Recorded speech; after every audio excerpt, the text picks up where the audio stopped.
नमस्ते, मेरा नाम है चारू सिंह और लाइव लॉ में आपका स्वागत है।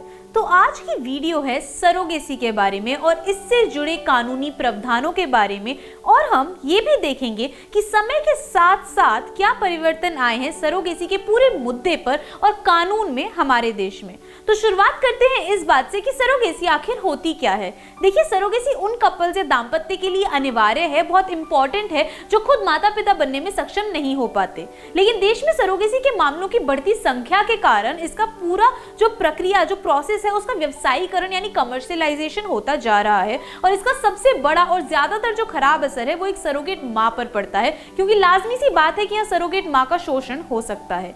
देखिए, हमारे यहाँ या किसी भी समाज में माँ बाप बनने को या एक बच्चे को दुनिया में लाने को एक बहुत अहम भूमिका पर रखा जाता है, लेकिन कई बार खुद से एक दाम्पत्य या एक कपल के लिए ये करना मुमकिन नहीं हो पाता, क्योंकि इनफर्टिलिटी यानी बांझपन की परेशानी एक बड़ी कठिनाई है। यहाँ तक कि WHO की रिपोर्ट में भारत को भी मिला कि 10 से 15% कपल्स तक दुनिया में हैं मौजूद जो बांझपन से जूझ रहे हैं, और विश्व की आबादी का इतना बड़ा हिस्सा आप खुद सोचिए कि इनफर्टिलिटी से गुजर रहा है। अब पहले तो ऐसे कपल्स के पास सिर्फ ये रास्ता होता था कि वो एक बच्चे को गोद ले लें, धीरे धीरे तकनीकी तरीके आ गए और अब सरोगेसी का विकल्प भी उनके पास आ चुका है। इस प्रक्रिया में एक कपल होता है जो खुद से माता पिता बनने में असमर्थ होता है, और इस वजह से एक महिला एक बच्चे को जन्म देती है और माता पिता को सौंप देती है, और उनको उस बच्चे का पालन पोषण करना होता है। दिसंबर 2021 में पार्लियामेंट यानी संसद ने 2 कानूनों को पारित किया, जिनका नाम था surrogacy regulation act and the assisted reproductive technology regulation act. तो सरोगेसी रेगुलेशन एक्ट भारत में सरोगेसी की प्रक्रिया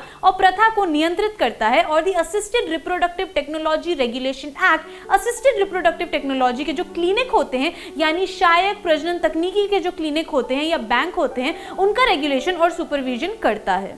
सरोगेसी रेगुलेशन अधिनियम ने मौजूदा सरोगेट माताओं की भलाई के लिए लागू होने से ही उन्हें 10 महीने का जेस्टेशन पीरियड यानी गर्भधारण पीरियड प्रदान किया है। इन कानूनों को जल्द ही भारत के राष्ट्रपति की अनुमति मिली और दी सरोगेसी रेगुलेशन एक्ट जनवरी 2022 से लागू हो गया।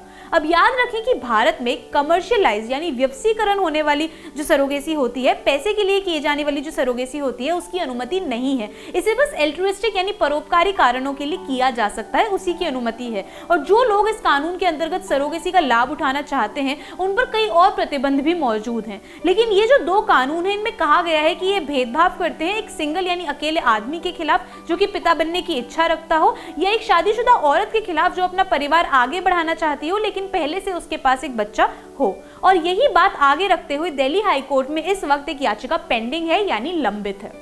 सरोगेसी रेगुलेशन अधिनियम के अंतर्गत सिर्फ एक ऐसा विवाहित जोड़ा जेस्टेशनल यानी गर्भावधि सरोगेसी का लाभ उठा सकता है जिसकी कोई ऐसी मेडिकल कंडीशन यानी चिकित्सा की स्थिति हो जिसकी वजह से वो माता पिता नहीं बन पा रहे। लेकिन इसके लिए उन्हें पहले जिले के मेडिकल बोर्ड से सरोगेसी सुझाते हुए एक मेडिकल सर्टिफिकेट प्राप्त करना होगा, और साथ ही उस सर्टिफिकेट को सही अथॉरिटी के पास जमा करना होगा।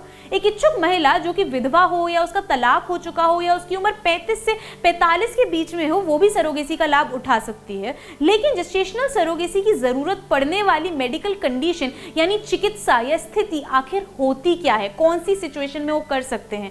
देखिए, एक महिला सरोगेसी का इस्तेमाल तब कर सकती है जब उसके पास एक यूटेरस नहीं हो, या यूटेरस में कोई परेशानी हो, या किसी और मेडिकल कंडीशन या चिकित्सा की स्थिति में जैसे कैंसर हो गया या कोई सर्जरी हुई उसमें ऑपरेशन करके उसका यूटेरस निकाल दिया हो। या कोई इच्छुक दाम्पत्य सरोगेसी के लिए आगे तब जा सकते हैं जब कई बार कोशिश करने के बाद भी वो प्रेग्नेंट नहीं हो पा रहे यानी गर्भधारण नहीं कर पा रहे, वो प्रेग्नेंट होने में असमर्थ हैं, या फिर आर्टिफिशियल रिप्रोडक्टिव तरीके ART इस्तेमाल करने के बाद भी वो गर्भधारण नहीं कर पा रहे। अगर ऐसी कोई महिला है जिसे कोई बीमारी है जिसकी वजह से वो मां नहीं बन सकती है या गर्भधारण नहीं कर सकती है, तो भी वो इस तरीके का यानी सरोगेसी का इस्तेमाल कर सकती है।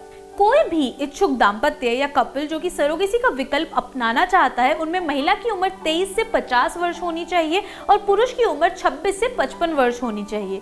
वही दाम्पत्य ऐसा कर सकते हैं जिनकी पहले से खुद से या गोद लेने की वजह से कोई और बच्चे ना हो या सरोगेसी की वजह से पहले से कोई बच्चे ना हो। लेकिन यहाँ पे एक एक्सेप्शन यानी छूट मिली है उन कपल्स या दाम्पत्यों को जिनके बच्चों को कोई मानसिक या शारीरिक तकलीफ है या जानलेवा बीमारी है। लेकिन एक सरोगेट मदर बन कौन सकती है? देखिए, एक शादीशुदा औरत जिसका खुद का एक बच्चा हो और उसकी उम्र 25 से 35 वर्ष के बीच में हो, एक सरोगेट मदर बन सकती है।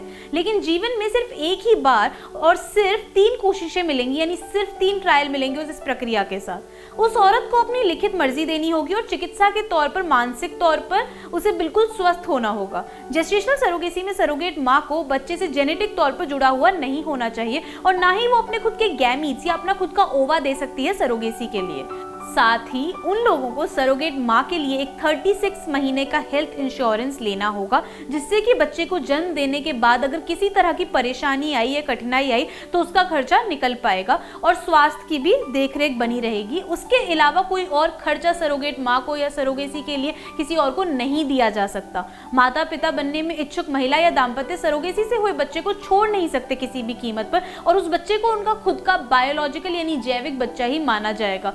अगर सरोगेसी को कमर्शियल यानी व्यवसायीकरण वाले तरीके से किया जाता है तो उसके लिए 5 साल तक की सजा है और 5 लाख रुपए तक का जुर्माना भरना पड़ सकता है। इसके बाद भी अधिनियम की धाराओं का या प्रावधानों का अगर उल्लंघन होता है तो कई और सजाएं और कई और कारावास इसके बारे में मौजूद हैं। आज की वीडियो में इतना ही। आगे की जानकारी के लिए बने रहिए हमारे साथ सिर्फ और सिर्फ लाइव लॉ पे और सब्सक्राइब करना न भूलें। धन्यवाद।